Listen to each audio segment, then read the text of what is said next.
Welcome back to this latest episode, Japan's top business interviews. I'm your host, Dr. Greg Story, President, Dale Carnegie Tokyo Training. My special guest today is a fellow Australian, a legend, and I'm a big fan. Eddie, you are doing a fantastic job with the rugby. You have had an amazing career. Eddie Jones is a brand name in itself, so it's a real honour today to have you come and talk to us about leadership. Before we started, I mentioned that before you went to England, when you were still coaching here, I attended a talk you gave, and it was on leading in Japan. And at the time, I thought, wow, this guy really knows about Japan, because everything you said, I thought, yes, I've seen that. So I know that you are a rugby coach, but I also know that you are an expert on leadership. And that's our theme today. So it's leadership. So Eddie, just give us a little bit of background, not so much on your rugby career or your rugby coaching career, but thinking back, where did you sort of start to learn about leadership? Where did that start to gel for you? Well, I think I try to learn every day. And today's a good opportunity. So thanks very much for having me. Well, I think you always get it from your parents originally. You know, I was brought up in Australia post-World War II. Father was Australian, mother was Japanese. So we had to learn how to survive, half Japanese, half Australian. And I think, you know, one of the first leadership lessons I ever got was from my mother. I always remember it very clearly, that my father went to Vietnam to fight in the war. And the RSL was supposed to come and cut the grass. So they came in to cut the grass, knocked on the door, saw my mother and said, "Oh, no, we're not cutting your grass." I remember my mother saying very clearly, "Oh, we'll do it ourselves." So I didn't harbour any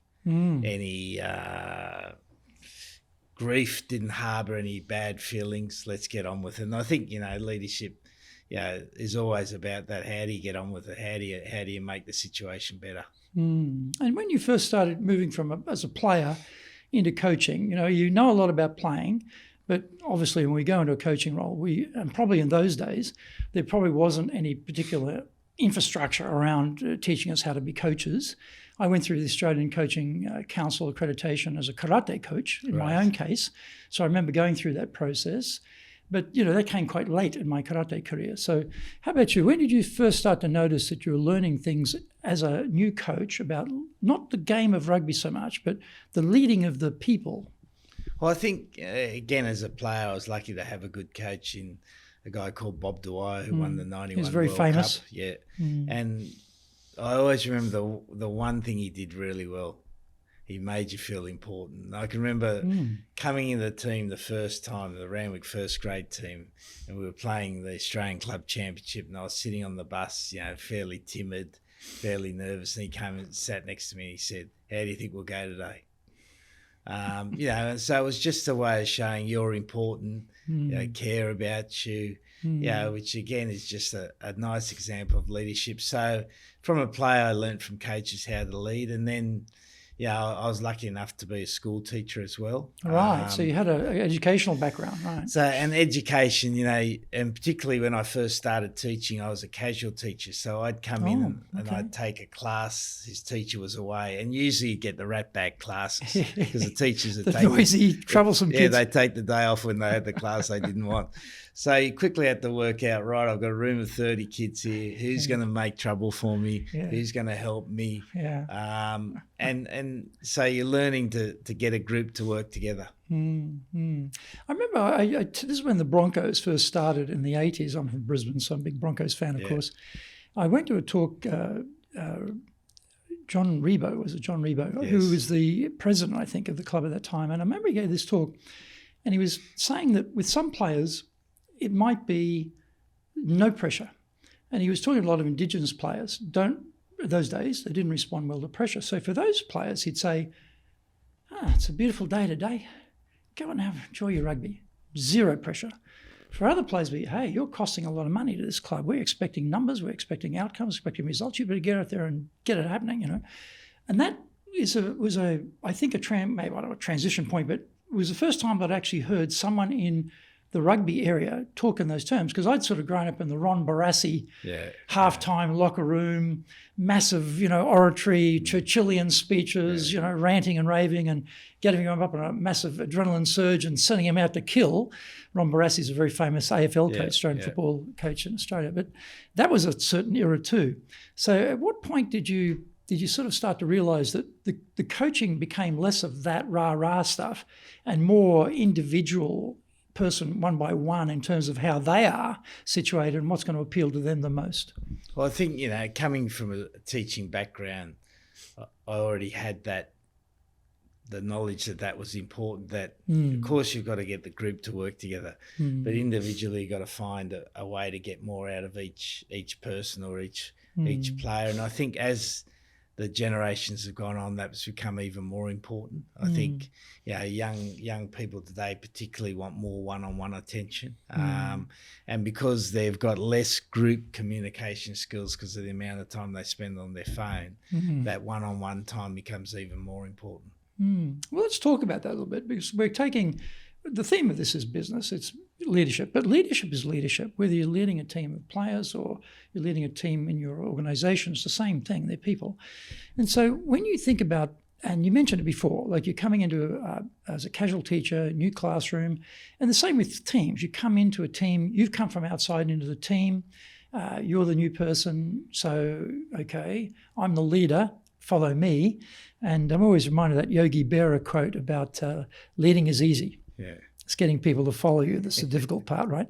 And so what have you found works well as a leader to get people engaged to follow you as the leader? Well, I think, one of the key things I've always tried to remember, you got to remember where you want to finish. And then you got to paint that picture.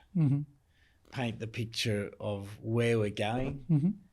Make it inspiring. You've got to get people to think they're part of something special, because when they think they're part of something special, they give a little bit more. And then you've got to try to, as quickly as you can, clarify each role for each person, what they're going to do to make this dream happen. And I think, having the end in mind is one of the most important things. Know where you want to go, paint the picture, make it concrete. Get each person to understand what role they're going to play in that plan. When I was growing up in business, there was a really clear separation between the boss and the employees, and we had a big separation too between our business life and our personal life, and it was completely cut apart. What's happened in the last 20 years is now people want more of their personal life to be accounted for in their professional life. For example, we're all living longer, so parents are aging. That wasn't a factor before. Parents would pass on and you didn't have to take care of your parents. And now also, dads become more involved in raising their kids, so they're not just, particularly in Japan, working to all hours of the night, never see the kids. So we're adjusting societally to have a different relationship between the boss and the employee. But how about in your business? Are you leading teams? Are you in that same situation of, like, you're up here, they're down here, you don't have that intermingling, or it's not as social as it once was, or it's still like that? How does that work in your world? It's a really good question.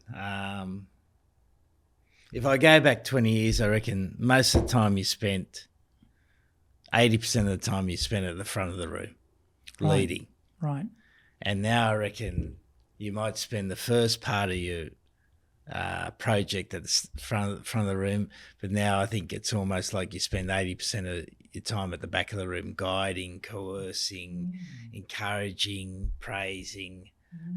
You still got to set where you want to go, and you got to be able to understand when quickly that you need to be at the front of the room and when you need to be at the back of the room. So I think it's much more together now. The project is much more together. The personal life's an interesting one, particularly in Japan. I heard a story the other day about a certain company that's had problems with their staff, and they've all been now encouraged to do one-on-ones with their employees each month. And a manager went to one of the young Japanese boys that just started and said, do you have a girlfriend? Oh, right. And the guy burst into tears, Right. and the manager was reprimanded for going into the guy's private life. So the private life is an interesting one, particularly in Japan, where there's still a demarcation between work and private life. So you got to know the person well before you go into that area, and I think that's an important thing. And again, that process of showing care, winning trust, having a respectful relationship sets the groundwork for you to have those sort of conversations. I'm often, interested in Japan. You find out that someone got married after they've gotten married. They don't, and often they won't announce it until it happens, in case it doesn't happen and everyone loses face. So we'll just keep that a secret. Yeah. Okay, now I'm married, I can announce it. It's like, oh, okay. Unless they ask you to come and talk at the wedding, in which case you'll know about it. But yeah, you have that little bit of a difference. And in terms of other things, like, once upon a time in Japan, there was a lot more of a thematic social interaction. We went away on a company trip together, after hours boozing, with the boss type of thing, which young people today have got very, very little interest in doing that. Like company trip, forget it. Yeah. I got my own life to lead. Boozing after hours with the boss, no thank you. I want to go to the gym. I want to go home or meet my friends. So that's really changing in Japan. And how about your own experience? You've been coaching over many years. Has that also changed in your world as well, in terms of leading people? It's become a little bit more separated in that sense? I think it's become less formal. Okay. In a sense that before you used to plan for those events. Right. And now I think you use there's still opportunities to do it, but you've got to find the right time to do it. And it's not necessarily planned. You've got to feel what the group needs at that moment. Like I'll just give you a rugby example. Yep. With England. We played against Australia in the first test and got beaten. And we had a good preparation. Should have probably won the game. And we were really disappointed. We had a young team. So normally after the game we do nothing. Like you give them free time, let them relax, have their own time. But I decided we'd go back to the hotel and we'd actually have meetings, small groups. So we broke up into like 4 or 5 groups of 6 or 7, gave them a task to discuss. And most of the groups stayed there for an hour and a half. And they discussed the problem, came back with solutions. And when they came back to train on Monday, the whole atmosphere of the team was different because they had come with solutions, so they'd own the problem. So I think it's quite you got to be, I think, a little bit more strategic in a way, but also be able to be in the moment, find the right moment, rather than saying, right, we're going on this trip and we're going to have a bit of fun here.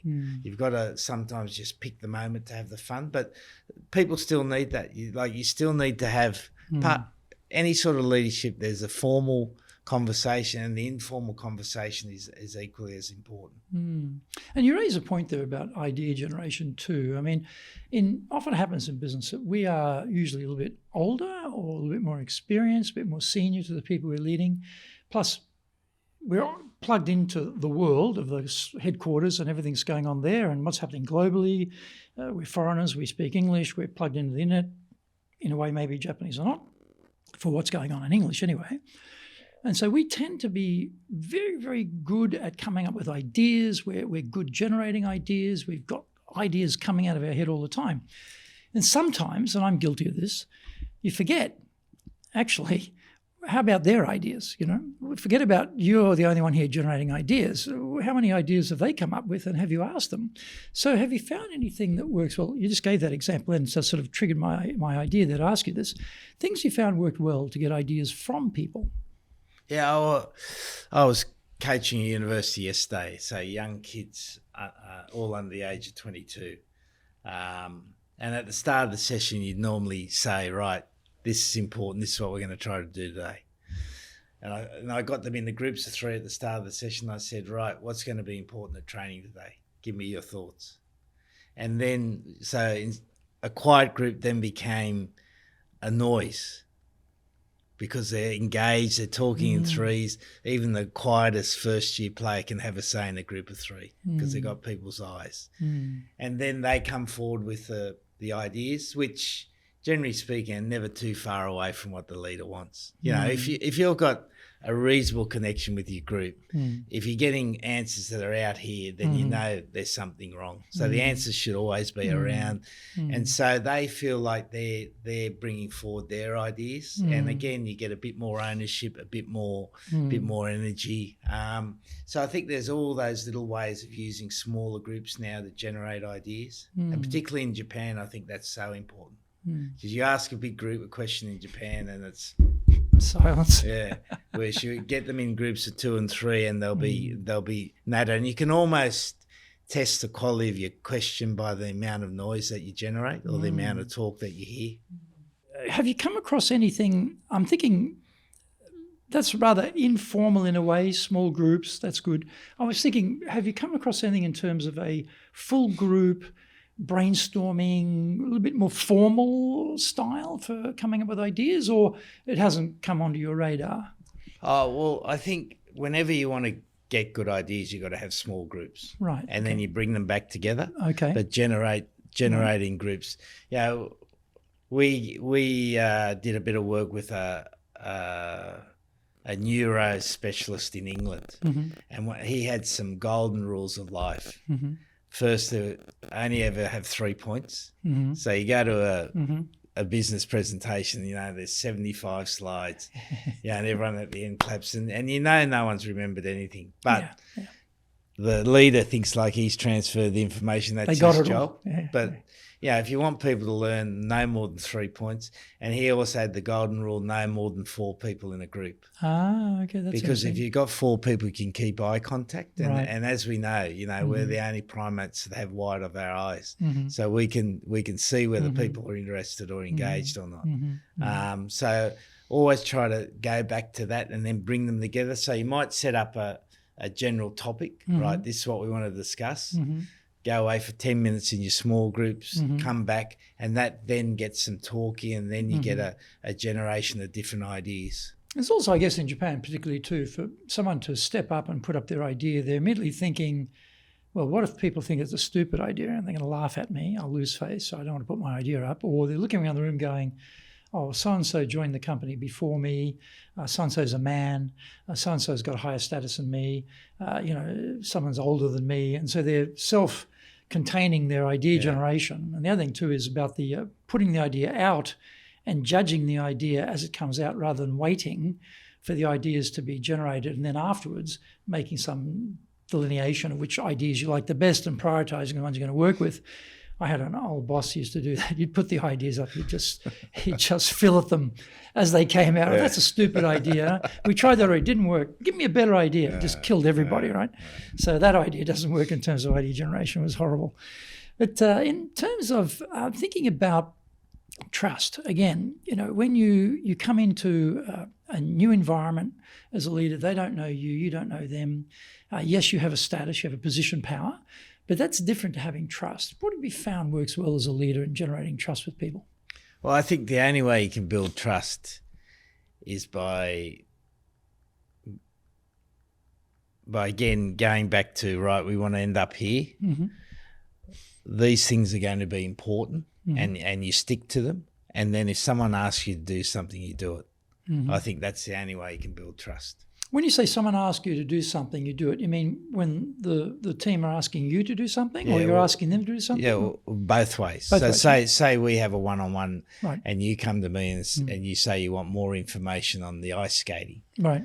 And I come back tomorrow with the information on the ice skating. We immediately then build some trust. Oh, because you've got your credibility. Yeah. And then I say to you, I want you to come tell me what you see in this ice skating information. You bring that information back. Now we're building trust because we know we can trust each other to do what we ask them to do. And in the end, businesses is the same, isn't it? Like if you've got an assignment you want done and you give it to a team, they come back on time, following the requirements, then you've built trust. I think that, to me, it's a difficult concept, but it's also a simple concept where it's you do as you say you're going to do. Well, I think also the humanity part of leadership has changed too, because I said before, when I was growing up in business, it was all the school of tough love. and bosses were ferocious. Yeah. And young people, they're not taking that anymore here. I mean, particularly in Japan, where we've got a declining population, a shortage of people. If I want to recruit someone in the sales area, it's hard to find people at all. I want someone who can speak English, even harder. And if you don't treat those people well, they're gone, and they've got a lot of options. So the sort of hard, tough love boss style, I think for Japan anyway, is gone. And anyone sticking with that is going to have serious problems of retaining people and developing people. They'll get training, they'll go to the competitor.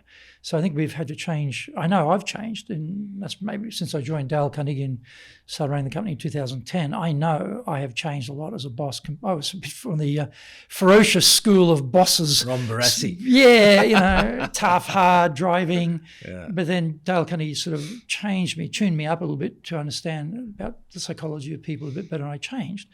And I think I've become a better boss in that regard. In terms of also thinking about, you mentioned before a little bit about generational change in Japan. Talk a little bit about that in terms of building trust with young people, and because we know there's a limited resource now. They're decline every year. We get the new statistic, new world record in Japan for less, babies being born, and it's going down, down, down. So what have you noticed about things that are a little bit different with leading younger people? I think one of the things that's really important, and it probably wasn't as important before, is understanding what they place a lot of value on. Before in Japan, probably, the status of the job was important, money was important. And now, young people they're concerned about the environment, they're concerned about how things are done. So you've got to try to understand what they want out of the job, what they want out of the job, and what they need to do well, rather than what you think you want. I think it's more about what they need now. And obviously in any business or organisation, there's a framework you got to operate on, and everyone's got to understand that very clearly. But then, right, how can we make you the best person in this organisation? How can we make you improve it? And show them that you care about them, show them that you really care about them doing well. And I think you get more out of them. And then they want to stay, because if you don't know their values and the values of the organisation might be slightly away from what they want, then you can lose those people pretty quickly. Because they might want to be part of a non-profit organisation, for instance. I was chatting to a guy just before I came here that works for a big American insurance company, and he was saying now exactly the same thing as you were saying. To get talent in Japan is so difficult. Everyone wants under 30, bilingual, bicultural, and there's only so many of them to go around. So to understand what their motivation is so important. And probably before, we took it that their motivation was just there. It was for the team or for the organisation. You join a big company, you're 100% behind them, but maybe the alignment, you've got to just make sure you're aware of where they're aligned. If you want to be successful as a leader, do the Leadership Training for Managers course. All companies need people who can both manage and lead.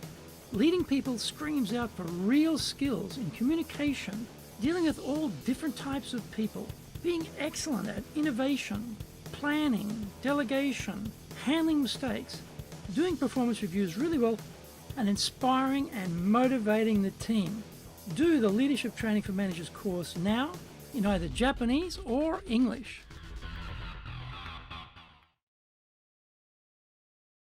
Are you doing business with Japan?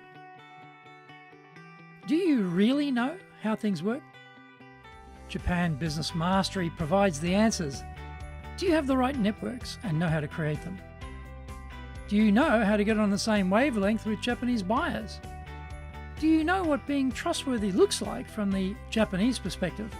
Japan Business Mastery is based on more than 30 years' experience in Japan and will become your go-to guide. Want to succeed in Japan? Buy Japan Business Mastery now. Well, we say that people leave bosses rather than leaving companies. I think that's quite true. We have some conflict with the boss over values or the way they lead us or the way they make us feel. And we decide no. And in the past, mid-career hire was a taboo. And that's really only changed probably in the last, 20 odd years. And mid-career hire is now quite acceptable. And, 30% of young people in their third or fourth year of joining a company quit and go somewhere else, which was unthinkable once upon a time. In fact, before COVID, it was getting close to 40%, and this will drop down because of COVID, but it's coming back up again. So bosses need to really think about retaining people and how they communicate, how they make them feel, all the things you're talking about. If you're not doing that, they've got options, and there's no stigma or problem of changing companies, changing flags. Yeah. But you're actually, in a way, what you've been doing in your entire career is, in a way, you've been a pathfinder, I think, because you're coaching mainly, I guess, guys, and they're young, they're in their 20s for the majority of them, I imagine. So in business, we've got quite a big spectrum of ages in a company or in an organisation we're dealing with. But in your case, you've been seeing those generational changes, I guess, probably more than we have, because your focus is very specialised in that area. So what have you noticed between, and it may be too early, if I'm too early on this question, then okay, we'll skip it. But I'm just wondering, so far what you're seeing, compared to your first time here, which is back in the early, what was that, 2014, 15, something like that, right? 16. And then now, here we are a number of years later, amongst your exposure to that younger generation, any particular things stand out for you? A couple of things. I think firstly, the young Japanese players in rugby are much more confident now. Mm-hmm. They're much more confident about being good, whereas before they were almost reticent to be good. They just wanted to be part of the team, and now blend in. Now they want to be good. They want to be noticed, which is intriguing in the team sport like rugby. So how far do you promote the individual ahead of the team to make them feel good? So that's a balancing act we have to look at, and I think their aspiration is far higher than it used to be.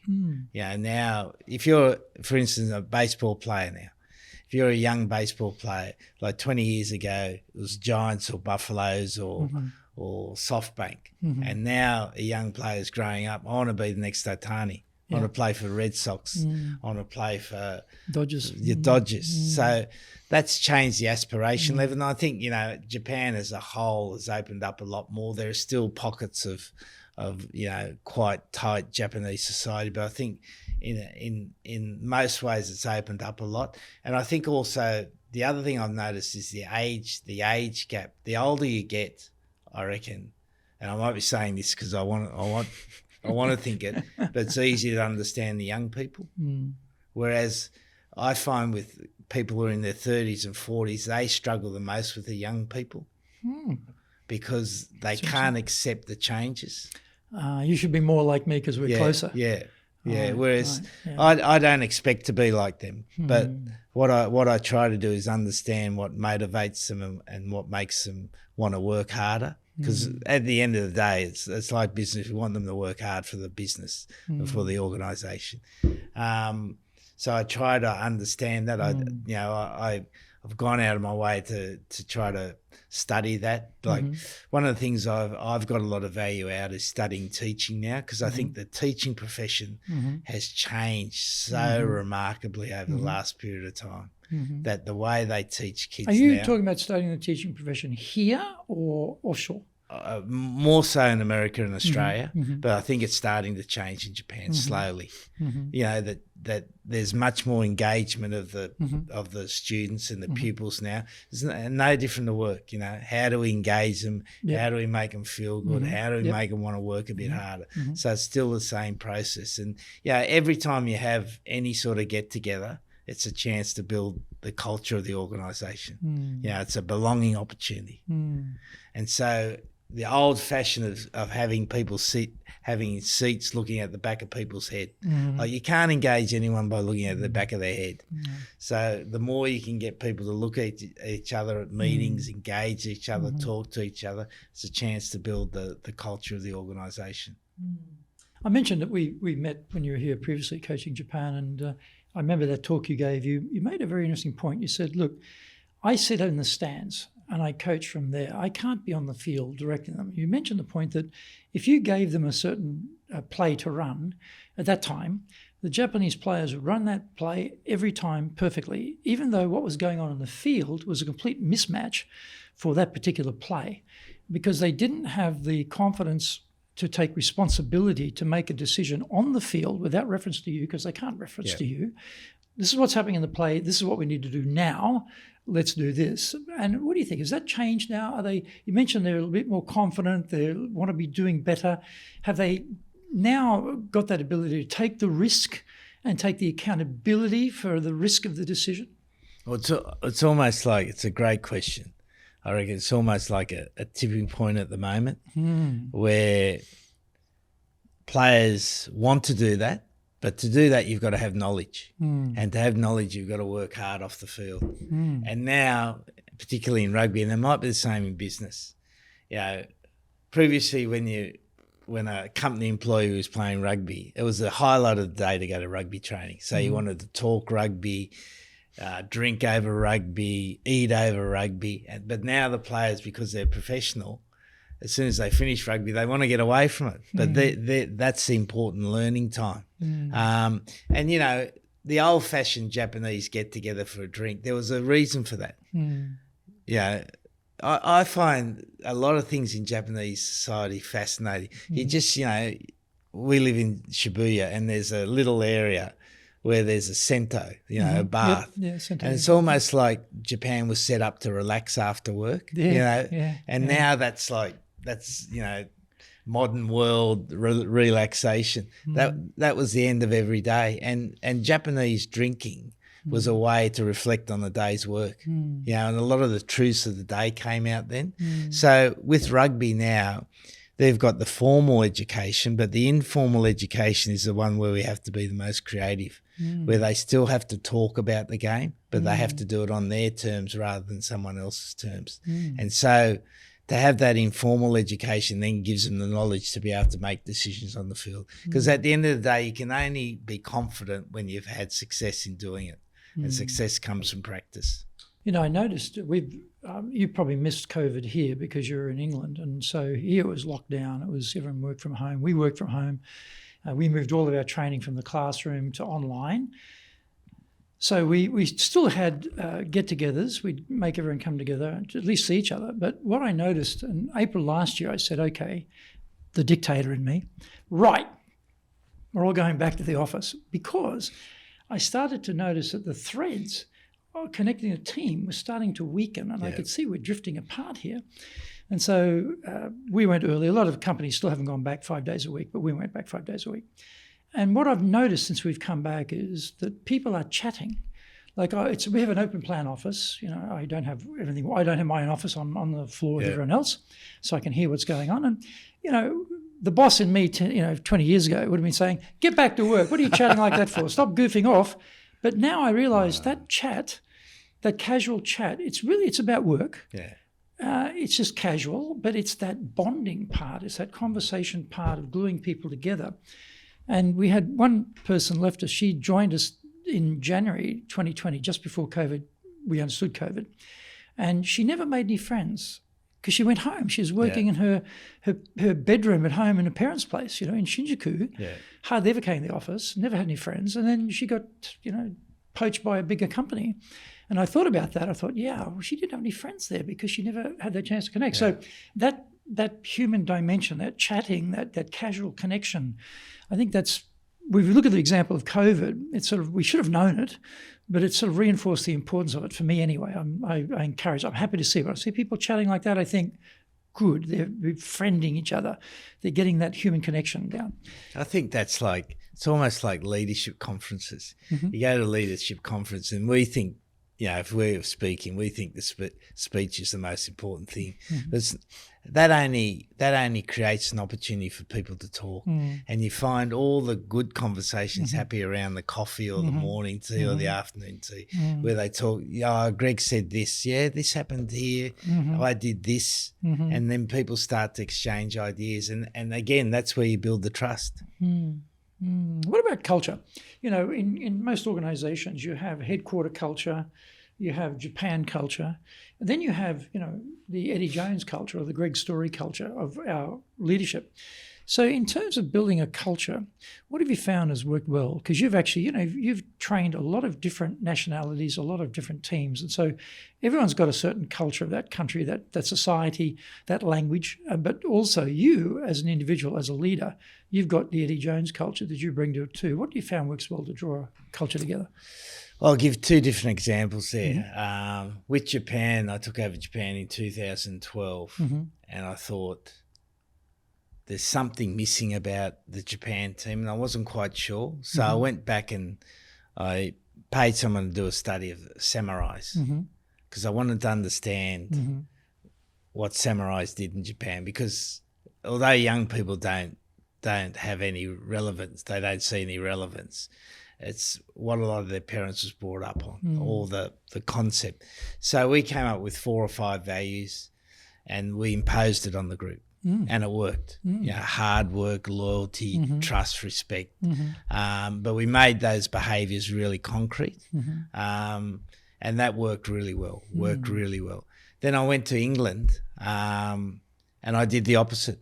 Nothing about culture. The game was the thing that bound us together. So let's get our game right. But the game was about being English. Hard, tough, defensive, fight. And the culture grew out of that. So I've done it where I've said it and where I've let it grow organically.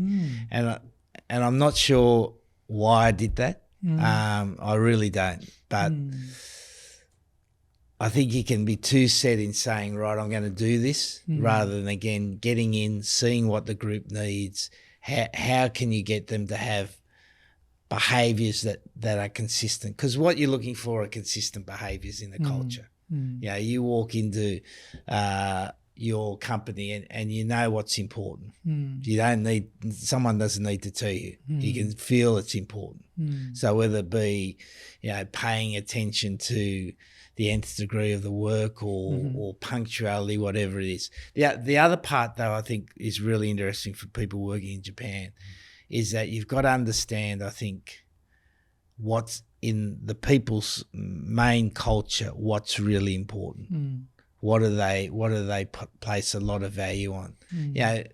One of the things I've always learned in Japan, and I was late today, punctuality is so important. You go to a meeting in Japan and people are 10 minutes early. Absolutely. 10 minutes early. And so for a foreigner, I think you've got to understand that and really place value on that. Whereas in England, it was about, the English are very, very big on being polite. They don't like to have overt disagreements because it is a polite culture. Whereas Australians are more happy to have a bit of a barney, as we used to say, and have it out. Whereas Australia, to me, Australians, from when I was in Australia, was more about say what you think, don't hold back, and that was our culture. A bit like maybe what Americans are like. I'm not sure. So I think you've got to understand that, and then fit whatever you need to do around that basic culture, about that basic value. Sorry. And just coming back, just thinking what you said there, and I was relating that samurai culture is an incredibly tight hierarchy, and you think about at that time that worked. I wonder whether that would work today with the young people, because they don't want to fit into such a stiff, tight hierarchy. They want more flexibility, think about me, understand me, care about me, what I need. And so I'm just wondering if what do you think today? This is round 2 for Eddie in Japan. Did we break out the study and go back and or you've moved on from that? Well, we're doing it a different way. So what I've employed a guy who's a bit of an ideas guy to go around and talk to the players now and find out what they think's important, and then we'll grow out of that. But one of the consistent things coming out already is they want to be Japanese, and I think, again, that's so important for any organisation. You go to Dale Carnegie, you want to be Dale Carnegie. Absolutely. So this is what we stand for, and the hierarchical part, I think hierarchy is always important. but it's whether it's productive hierarchy or just hierarchy for the sake of status. Position, power. Yeah, and that's the important part. Yeah, it is too. And thinking about, I said to you before, if, we had a situation where someone rang you up, Eddie, I've been given this big job in Japan. I'm going to go over there and run the organisation. But Eddie, I don't speak Japanese. I don't know anything about Japan. You've been in Japan, you've been running teams there. Give me some advice. How can I be successful in Japan? What advice would you give them, Eddie? Learn to eat with chopsticks. Learn to eat with chopsticks, okay. Yeah. No, as funny as I say that, I think by showing, and eating in Japan is important.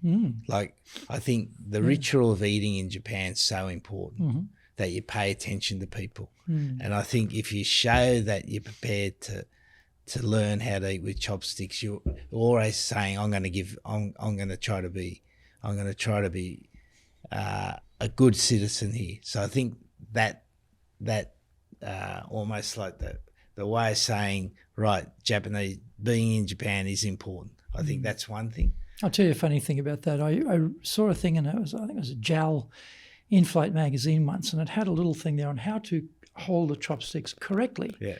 So I'm reading this thing. I said, okay. No, my wife's Japanese. Yeah. Then I notice she's not holding them correctly. I tell her, honey, that's incorrect. What do you... very funny, isn't it? Anyway, a digression. No, it's a good point. And I think the second thing is that cultural discernment. Work out what's really important in Japan and don't break it. Like, as we said, for me, punctuality's always been an important part of Japan. Be punctual.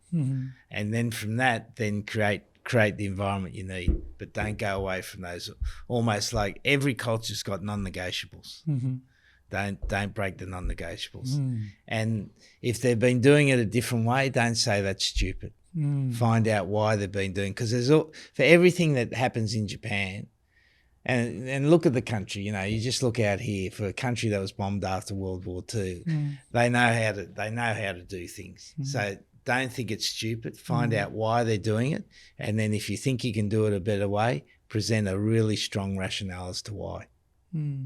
Just on that point, though, I mean, you've had this experience where I'm presuming, if it's incorrect, correct me, but I'm presuming you've been selected to come in and fix the situation or get the result that they want. So this often happens in companies too. Okay, Greg, you've got to go to Japan. You've got to turn that around there. We're expecting to see those profit numbers come up. Get onto it. And if you don't get onto it, you're gone, right? So people are often sent here. They've got that sort of background pressure from headquarters about, well, it's broken. But as you say, is it really broken? What's broken if everything's broken? And so what's your advice on, and you've probably had to navigate this yourself, in being told, Eddie, we were expecting this, and you get in there and fix it. How do you navigate that? Well, I think, this, find out where you are, find out where you want to go, what's the gap, and then be very clear about the 1, 2 or 3 priorities that'll fill the gap. And as much as you can do in that gap area, consult. Get everyone to have their say. And once they've had their say, give them some feedback on it, and then get everyone to agree that these are the priorities we're going to fix going forward, and then focus on that and make sure those priorities are things that you control. Like, for instance, I remember when I first came to Japan in 2012, they hadn't won a World Cup game for 24 years. And I got all the age group coaches together. I said, right, why can't Japan win? Too small. Don't train enough. Got no fight. So too small. So if we're too small, what do? We get quicker. We get faster, we get fitter. We can do all of that. That's controllable. Whereas a lot of the times, particularly I think, because most of the time as a coach or a leader, you take over a company that hasn't been doing well. Very rarely you get a company that's flying, right? That's unusual. Same in rugby. So you've got to work out why they haven't been doing well. But there'll be a myriad of excuses, and you've got to work out the things you can control. What other advice would you give them in terms of being successful in Japan? Should they learn Japanese? I think My wife's a Japanese teacher, so my Japanese is that bad she won't even let me talk to our dog. Right? She says, "Don't give him bad Japanese. Don't screw up the dog's Japanese." I want him to speak good Japanese. So I think you've got to make an attempt to just greetings, start and the finish of a conversation. You know, if you can follow those things, make an attempt to do it, and know people's names. That's really important. And in Japan, I always find that's one of the most difficult things. So how do you do it? How do you? Well, I always ask them, remembering names? what would you like to be called? Oh, okay. What would you like to be called? And then they come forward. So should learn Japanese, and what else should they do? Well, I think look at it as a massive opportunity for them to really learn how to put cultures together. Because I think in Japan, if you can get Japanese and foreigners to work together, you get a powerful mix, really powerful mix.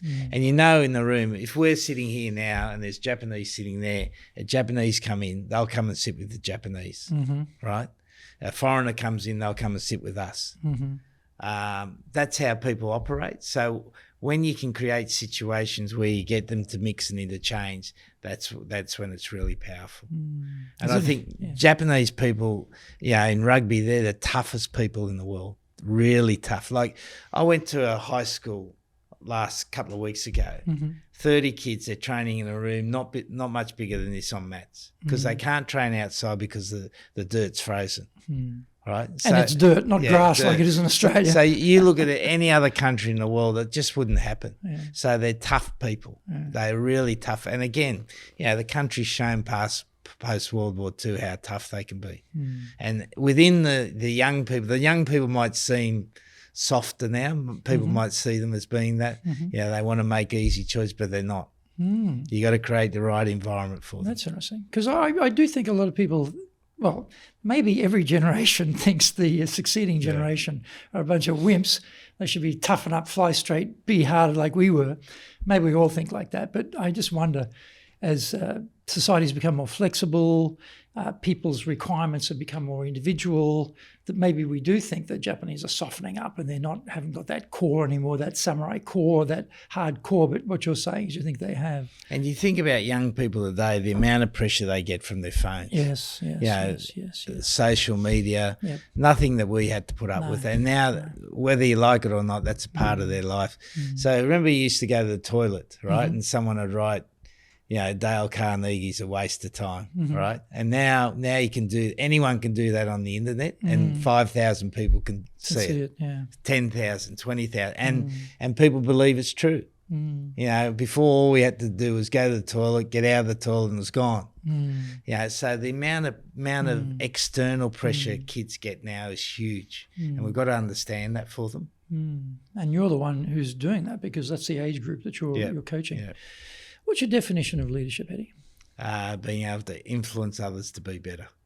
Be able to influence others to be better. Yeah. Great. We've covered a good range of things today, Eddie, in this time. Anything that you'd like to add about leadership in Japan that we haven't touched on? Well, I think it's unique, but it's no different than anywhere else. I think you've got to set a vision, create a plan, get people to understand their role in the plan. The uniqueness of Japan is probably that sometimes the clarity of the role is something that they're not used to. Because you come to Japan, you ask people what they do, and sometimes it's very mixed. Like, at the rugby union at the moment, there appears to be 3 CEOs. And there's a reason for that. There's the deliberation as to why it's like that. And so giving them real clarity about their roles is important. But if there's resistance, there's a resistance for a reason, and you've got to be patient. I think that's the thing I've always learned. You've got to be more patient in Japan. And if they say no once, go back at the right time, ask again. If they say no twice, or they don't give you an answer twice, then it's no. Take it as a no. Just stop right there. Don't go back a third time. Well, Eddie, thank you. I know you're No, an extremely pleasure. busy man. It's been fabulous having a chance to chat with you. I'm a big fan of all the things you've been doing in rugby and your coaching career and your leadership career. And I still remember that talk you gave back before you went to England. So that stuck with me. I always thought, this guy knows what he's talking about as far as leadership goes. And so I'm so happy to have him on the podcast. So Thanks, Greg. thank you. So please join us again for our next episode of Japan's top business interviews.